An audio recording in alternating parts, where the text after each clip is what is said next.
oso egun berezia izaten nahi da, esan ja goizean goiz hasi gea ja elkarrizketa batzuekin, Lora denda batean baita ere elkarrizketa pare bat egin dizkigute, Lorak oparitu dizkigute, gero hemen fotokola, prentsaurrekoa, gaina prentsaurrekoa nahiko luzatu da, eta momentuz nik espero nuna baino lasaiago, osea, eta jan guretzako pixka bat prentsaurrekoa zan trantze handiena, ez? Ja hoi pasata pentsatze egu lasaiago jungo gehala. Sentsazio arraroak egia esan, baina batipat barruko gauzaiengatik, ez da? Barruan moitzen dian gauzaiengatik. Ni egia esan oso urduri jarri naiz, goizetik, ia ezin izan dut lorik egin.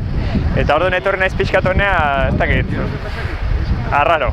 Baina gero, egia esan, posten hauena eta pixka lasaitu nau, ikustea badirudi pelikula jendari gustatu zaiola, kritiko batzui badirudi baita ere bastante gustatu zaiola, eta bueno, egia esan, horre asko balio du, ez da pixka lasaitzeko. Neukan ikusteko gogoaz, tokatu zitzaidan bai behaiekin hitz egitea egiten nahi zienen, baita ere iragarri zutenen sail ofizialen lehiatuko zela, eta impresiona ematen zian. Batez ere baita ere zaututa behaien aurreko lana, eta ni oso gustatzen naiz pelikulatik, asko gustatu zait, momentu batzutan unkitu egin naiz. Eta beno, historia txikia da, baina txikitasun horretan handia bai, ez? Eta batez ere, gioiak oso ondo eusten dio une oro mantentzen dio, eusten dio tentsio horri, ez dakizu zer gertatuko dan, eta horrek, eta askotan empatizatzen zuen bai, pertsonaiek sentitzen duten horrekin. Eta oso gomendagarria, eta festivaletan pelikula honek nire ustez emango dola zer esana, zinema aretotan ez dakiz,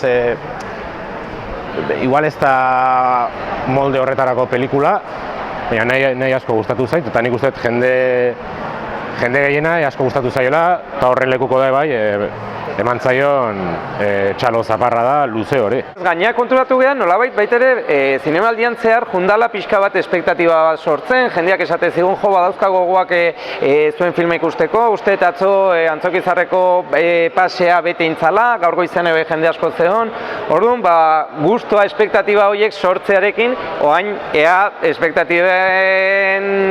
espektatibei erantzun positiboa eman diegun, ez? Hala espero. Pelikula botatzeko aukera izatea guretzako opari bat bezala da, ezta guk askotan erakutsi izan ditugu ja gure pelikulak zinemaldian, baina beste sail batzutan, ezta Zabaltegin Lucio, lehen urtean adibidez Elmeto Arrieta Zinemiran, 80 egunean ere Zinemiran egontzan, baina sail ofizialan egotea eta lehiatzen beste zerbait da, ezta orain arte bizi gabekoa, eta egia esan nabaitzen da asko, komunikabideak interesa dakate zure lanagatik, banatzaileek, beste liga batean bestela sartzen zea, ezta? Eta orduan, oso garrantzitsua da, eta horrez gain, ilusio berezia egiten dugu Donostiako zinemaldia delako, jakina.